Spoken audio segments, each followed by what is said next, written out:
एक बार की बात है, एक शहर में मोहित नाम का एक लड़का रहता था। मोहित दिखने में बहुत ही सुंदर था। वो एक बड़ी कंपनी में काम करता था और ठीक ठाक कमा लेता था। मोहित की ख्वाहिश थी कि उसकी शादी किसी अमीर लड़की से हो और वो करोड़पति बन जाए। एक दिन मोहित की मुलाकात एक लड़की से होती है। उसका नाम मीना होता है और वो बड़ी ही अमीर होती है। मीना एक बहुत बड़े घर में अकेली रहती है और करोड़ों की मालकिन होती है। उसके माँ बाप सालों पहले ही मर चुके होते हैं और उसका कोई भाई बहन भी नहीं होता। मोहित बस फिर उस लड़की के पीछे पड़ जाता है और उसे शादी के लिए पूछता है। मीना शादी के लिए हाँ कर देती है, पर उसकी एक शर्त होती है। मैं शादी के लिए राजी हूँ, बस तुमको मेरे साथ मेरे घर में रहना होगा। पर मेरे माँ बाप इसके लिए नहीं मानेंगे। ठीक है, फिर तुम कोई और लड़की देख लो। मैं तुम्हारे साथ तुम्हारे घर में रहने को तैयार हूँ। मोहित सारी बात अपने माँ बाप को जाकर बताता है तो वो इस शादी के लिए नहीं मानते। पता नहीं कौन क्या लड़की है, तू इन चक्करों में मत पड़ और हमारे पास जितना है उसमें हम खुश हैं। मोहित की माँ बड़ा गुस्सा होती है, पर मोहित लालच में इतना पागल हो रहा होता है कि उसे कोई फर्क ही नहीं पड़ता। वो जिद करके ये शादी कर ही लेता है और अपने माँ बाप को छोड़कर मीना के साथ उसके घर में रहने आ जाता है। मोहित का उस घर में पहला दिन होता है। वो काफी अजीब पर काफी खुश भी महसूस कर रहा होता है। पहले तो वो अच्छे से पूरा घर और गाड़ियां और एक एक चीज देखता है। उसके बाद वो अपने कमरे में जाता है जहाँ मीना दुल्हन के जोड़े में उसका इंतजार कर रही होती है। मोहित उसके पास जाकर बैठता है और उसका घूंघट उठाता है। घूंघट उठाते ही मोहित जोर से चिल्लाता है। दरअसल घूंघट में वो एक भयानक शक्ल की चुड़ैल को देख लेता है। चुड़ैल! मेरी मीना कहाँ है? कहाँ है मीना? मैं ही तो मीना हूँ, क्या तुमने मुझे पहचाना नहीं? देखो, ध्यान से देखो। मेरे पास आओ, आओ पास आकर देखो। नहीं, ऐसा नहीं हो सकता। मैं ये कहाँ फंस गया? मैं यहाँ से जा रहा हूँ। जा रहे हो? कहाँ जा रहे हो? अब तुम मेरी मर्जी के बिना यहाँ से एक कदम भी बाहर नहीं रख सकते। अब तुम मेरे नौकर हो नौकर। अब मैं तुमसे जो बोलूंगी तुमको वही करना पड़ेगा।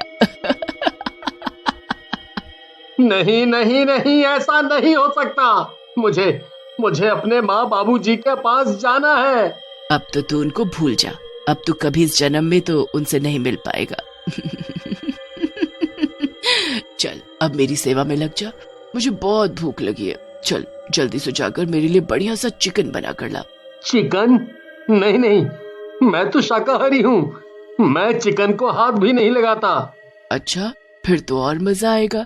चल अब जा और जल्दी से चिकन लेकर आ, वरना मैं तुझे पकाकर खा जाऊंगी। मोहित बहुत डर जाता है और रसोई में जाकर चिकन बनाने लगता है। मोहित के लिए बड़ा मुश्किल होता है, पर वो जैसे तैसे चुड़ैल के लिए चिकन बनाकर उसको लेकर देता है। चुड़ैल बड़े मजे से चिकन खाने लगती है। वो जरा सी देर में ढेर सारा चिकन खत्म कर देती है और फिर उसके बाद वो फिर से मोहित की तरफ मुस्कुराकर देखती है। चल अब चुपचाप मेरे पैर दबा। क्या? समझ नहीं आया क्या मैंने क्या बोला? हाँ, अभी दबाता हूँ। मोहित चुड़ैल के पैर दबाने लगता है। चुड़ैल बड़े मजे से सो जाती है। अब मोहित सोचने लगता है कि ये वहाँ से भागने का बढ़िया मौका है। वो जल्दी से खड़ा होता है और धीरे से उस कमरे से निकल जाता है। फिर वो भागता हुआ मेन गेट तक पहुँच जाता है। मोहित जल्दी से कुंडी खोलता है और दरवाजा खोलकर भागने ही लगता है कि चुड़ैल उसके सामने आ खड़ी होती है। मुझसे बचकर भाग रहा था? तुझे क्या लगा मुझे पता नहीं चलेगा? लगता है तू भूल गया है कि मैं एक चुड़ैल हूँ। तेरी पल पल की खबर मुझे है, इसलिए कुछ भी करने से पहले 100 बार सोच लेना, समझा? वरना अपनी जान से हाथ धो बैठेगा। मुझसे गलती हो गई, अब मैं ऐसा नहीं करूँगा।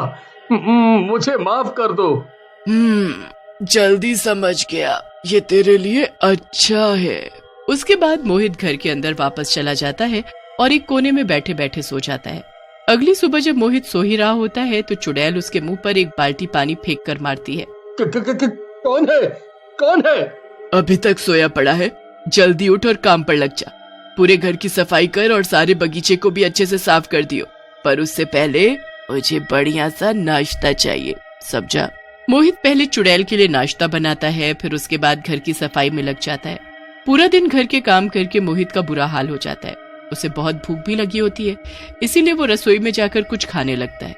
तभी चुड़ैल वहाँ पर आकर खड़ी हो जाती है और उसके हाथ से खाना छीन लेती है। पहले जाकर मेरे सारे कपड़े धो, फिर खाने के बारे में सोचना। मोहित चुड़ैल के कपड़े धोने जाता है और इतने ढेर सारे कपड़े देखकर उसका रोना ही छूट जाता है। इतने सारे कपड़े, हे भगवान, मैं ये कैसे धोऊंगा? मुझ में जरा भी जान नहीं बची। मैं ये कहाँ आकर फंस गया? मैंने क्यों इससे शादी कर ली? मैं कब यहाँ से निकल पाऊंगा? कब यहाँ से निकल पाऊंगा?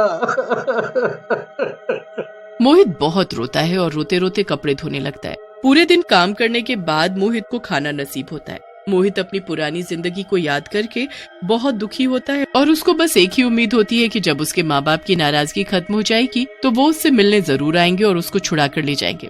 मोहित ऐसे ही चुड़ैल के सारे काम करता रहता है। चुड़ैल उससे से ज्यादा काम करवाती और जरा भी आराम नहीं करने देती थी। ऐसे ही काम करते करते बहुत दिन निकल जाते हैं। एक दिन मोहित के पिताजी मोहित को फोन करते हैं, पर मोहित का फोन चुड़ैल के पास होता है और वो मोहित की आवाज में बात करने लगती है। मोहित के माँ बाप को मोहित से मिले काफी दिन हो जाते हैं, तो वो एक दिन उससे उसके ससुराल पहुंच जाते हैं। वहां जाकर वो देखते हैं कि बाहर से ताला लगा हुआ है। मोहित उस वक्त चुड़ैल के कमरे में उसके साथ ही होता है। वो बहुत ही बेचैन होने लगता है कि उनको कैसे बताए कि वो यहीं अंदर कैद है। अजी, यहाँ तो ताला लगा है, आखिर ये मोहित है कहाँ? जरा उसे फोन तो लगाओ। मोहित के पिताजी उसे फोन लगाते हैं तो चुड़ैल मोहित की आवाज में बात करने लगती है। अरे बेटा, हम तेरे ससुराल तुझसे मिलने आए थे। यहाँ तो ताला लगा है, तू कहाँ है? अरे, हम सब कहीं बाहर घूमने आए हुए थे। हमें आने में कुछ दिन लग जाएंगे। आप वापस घर चले जाओ। मोहित ये सब देखकर बड़ा बेबस महसूस कर रहा था। उसे समझ नहीं आ रहा था कि कैसे अपने माँ बाप को बताए कि वो वहीं है। फिर उसे एक तरकीब सूझती है। वो सफाई करते करते एक पेन, डायरी और किताब नीचे बेड के पास गिरा देता है और पैर से उसे अंदर घुसा देता है। ये क्या कर रहे हो? ठीक से काम करो।